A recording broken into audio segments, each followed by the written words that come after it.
Lá pelo ano de 1850, aproximadamente, Pasteur entendeu um fenômeno muito curioso,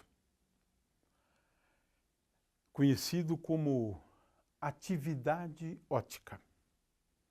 É uma propriedade exibida por certas substâncias orgânicas.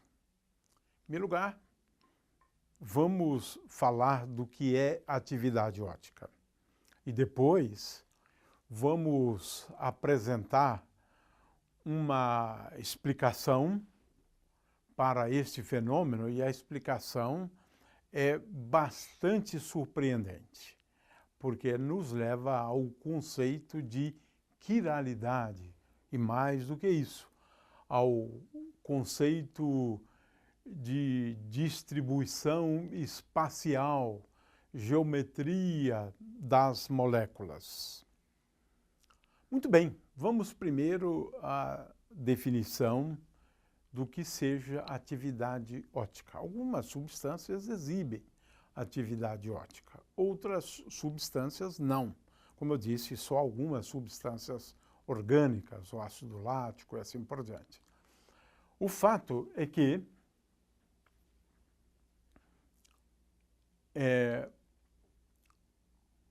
nós temos aqui uma figura para ilustrar, né, esse conceito de atividade óptica. Eu tenho aqui uma fonte, né, de luz não polarizada, e aqui eu coloco um polarizador, né, um filtro, como eu mencionei antes, né, um filtro, uma lâmina, uma película, e que agora produz uma onda plano polarizada, ou seja, produz luz plano polarizado. Muito bem, de forma que ela oscila só num determinado plano de oscilação, e agora aqui nós temos uma substância. Essa substância ela é opticamente ativa ou não. Numa substância opticamente ativa, o que acontece é o seguinte: ao incidir na interface separando esses dois meios, a luz tem uma polarização e à medida em que ela se propaga através da substância, o plano de polarização muda.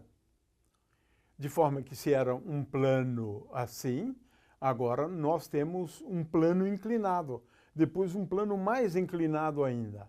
Ou seja, o plano de polarização muda à medida em que a luz atravessa essa substância. É claro que o efeito é tanto maior quanto for a distância percorrida pela luz. Se ela atravessar uma distância pequena, esse efeito aqui vai ser pequeno. Mas à medida que ela vai se propagando, ela vai alterando o plano de polarização.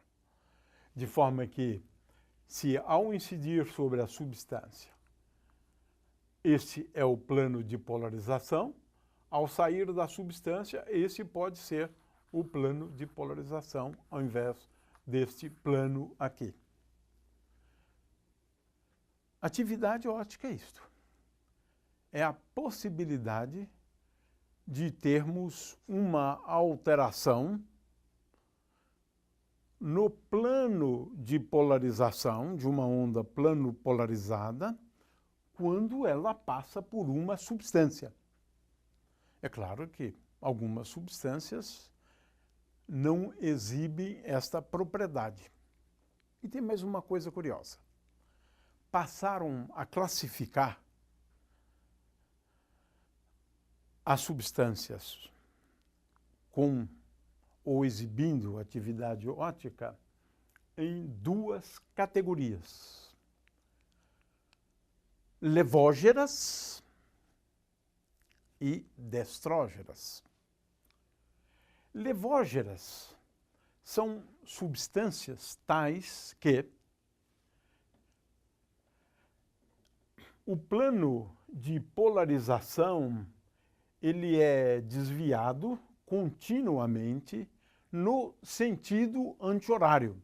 E as substâncias destrógeras, elas desviam o plano de polarização no sentido horário. Então, uma substância, ou ela desvia o plano de polarização no sentido anti-horário, ou no sentido horário. Então, nós classificamos as substâncias que exibem atividade óptica em duas grandes categorias: substâncias levógeras e substâncias destrógeras. Agora, vem a grande surpresa, né? Às vezes, a mesma substância que exibem as mesmas propriedades químicas podem exibir propriedades físicas, como essa de atividade óptica, diferentes. A mesma substância. Isso analisando do ponto de vista das propriedades químicas. Então, deve haver alguma diferença entre as substâncias ou entre a mesma substância. E aí é que vem a grande surpresa, né? A grande surpresa é o seguinte: envolve a questão da distribuição espacial de átomos. É curioso, porque isso acaba sendo relevante. Então, para a gente entender isso, vamos considerar aqui um espelho e vamos considerar aqui uma molécula. Não vamos especificar que moléculas seriam essas, né?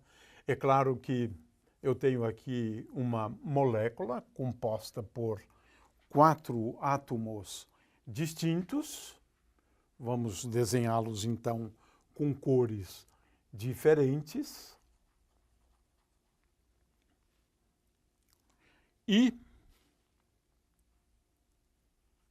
temos, então, uma molécula com 4 átomos. Agora, vamos analisar a imagem especular desta molécula. O que nós vemos no espelho? O que nós vemos no espelho seria esta primeira molécula, ou melhor, esse primeiro átomo aqui. Nós estamos olhando para a imagem especular desta molécula, né? Essa outra que se localiza a uma distância maior, porque a distância até o espelho é a mesma, né? Esta outra está localizada numa outra posição, a mesma distância, mas aqui. E, finalmente, esta outra está localizada aqui. O que nós temos aqui? Uma molécula e a imagem especular da molécula. Ora, o que a gente verifica, né? É que muitas vezes, e num grande número de casos de moléculas, se eu considerar a imagem e tentar superpor a imagem ao objeto, isso não é possível. Isso não é possível. Ou seja, se eu trouxer a vermelha para coincidir com esta vermelha, isso é possível. Esta para coincidir com essa, sim. Mas se eu trouxer a vermelha para coincidir com essa, veja bem, esta não é a mesma daquela. Consequentemente, nós temos dois objetos distintos, que diferem pela imagem especular. Estes objetos são conhecidos como componentes quirais. Quirais como? Como as mãos. O que nós temos de especial em relação às mãos? Uma mão é a imagem da outra. É a imagem da outra. Mas nós não conseguimos superpor as mãos. Vejam, a imagem é diferente do objeto. É por isso que a gente não consegue calçar as luvas da mão direita na mão esquerda. Objetos como as mãos, conhecidos como objetos quirais. Eu tenho o objeto e tenho a imagem especular do objeto. Mas a distribuição espacial é diferente. É diferente. Essa foi a grande descoberta de Pasteur. Se você tiver a possibilidade de construir uma substância só com átomos desse tipo, então você vai ter uma substância composta por enantiomorfos, como nós dizemos, né? De forma que, se eu tiver só substâncias formadas por átomos com essa distribuição espacial, então essa substância vai desviar a luz ou para a esquerda ou para a direita. Mas vai desviar a luz sempre ou para a esquerda ou para a direita. Então, se é a substância composta por estes átomos com essa distribuição espacial, com esse tipo de molécula, então esta substância vai desviar a luz, digamos, para a esquerda. O que o Pasteur percebeu é que, se você considerar a mesma substância, mas compostas por moléculas, com átomos, com essa distribuição espacial, então, se essa desvia para a esquerda, essa aqui vai se desviar para a direita. Ou seja, a atividade óptica tem a ver com a distribuição espacial de átomos em moléculas. Essa é uma coisa absolutamente fantástica, uma grande descoberta, né, feita por Pasteur. E mais ainda, ele descobriu que se você pegar uma substância que tem quantidades iguais de moléculas desse tipo e quantidades iguais de moléculas desse tipo, ou seja, meio a meio, você não separa a distribuição espacial. Então, essa que desvia para a esquerda e essa que desvia para a direita, se você tiver uma substância, que é o racêmico, com quantidades iguais de moléculas contendo essa distribuição de átomos e moléculas contendo essa distribuição de átomos em quantidades iguais, essa substância não desvia a luz nem para a esquerda e nem para a direita. Realmente é uma coisa extremamente importante. Enquanto a distribuição espacial de átomos numa molécula não tenha muita relevância do ponto de vista da química, ela tem relevância do ponto de vista da física. E a distinção entre elas diz respeito a uma propriedade física, que é a atividade óptica.